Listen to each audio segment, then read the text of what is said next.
Every ending feels like the end of the world, until one day it doesn't. You wake up, and somehow there's a small space inside you again. The ache is still there, but there's air around it now. You start to breathe a little deeper. That's the beginning of something no one teaches you how to do. Starting over. Hey, welcome back to the mindshiftlab. I'm glad you're here. This one is for anyone standing in the quiet after a storm, when everything familiar has changed and you have tore build from pieces. You can't go back, but you can go forward differently.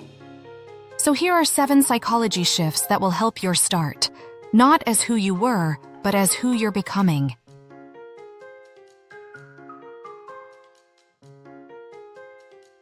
Shift 1. The fall is not failure. We often see collapse as proof we're weak. But psychologists studying post-traumatic growth found the opposite. Breakdowns are often the birthplace of meaning. Growth doesn't come from strength. It comes from rupture. From realizing I survived that, even when you didn't think you could. Shift 2. Start from stillness. The instinct after loss is movement. Fill the silence, fix the pieces. But healing doesn't come from noise. It comes from quiet awareness. Sit in the silence long enough to hear what your mind is trying to say beneath the panic. Stillness is not wasting time. It's remembering who you are without the chaos. Shift 3. Choose one small thing. When life feels impossible, shrink the scale. One walk. One meal. One small win. Research on behavioral activation shows that small, achievable actions signal safety to the brain. You don't rebuild your life overnight. You build one brick at a time.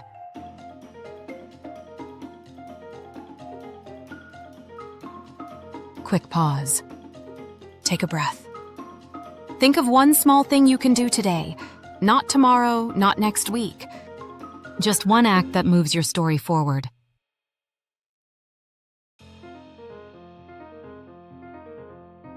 Shift 4. Rewrite your identity. After loss, people often say, I don't even know who I am anymore. That's because your identity was built around something that's now gone. But this is not the end. It's a draft waiting to be rewritten. Psychologist Dan McAdams calls this narrative identity, the story you tell about yourself. The question isn't who was I, it's who am I becoming? Shift 5. Seek micro-connections. When you're starting over, isolation feels safe, but it's actually slow poison. You don't need a crowd.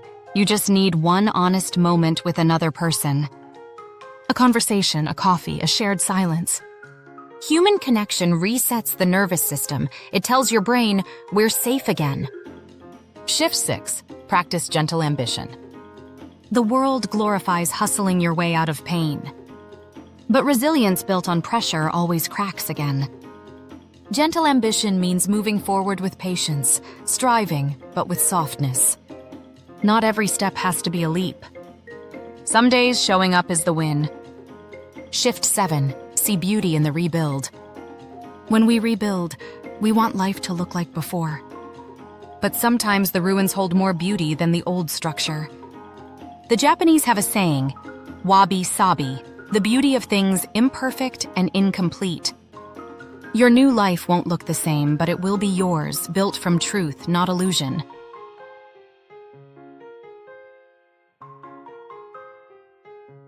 Let's recap. The fall is not failure. Stillness is strength. Small actions rebuild safety. You are rewriting your identity. Connection restores calm. Gentle ambition keeps you steady. And beauty, even in brokenness, is still beauty.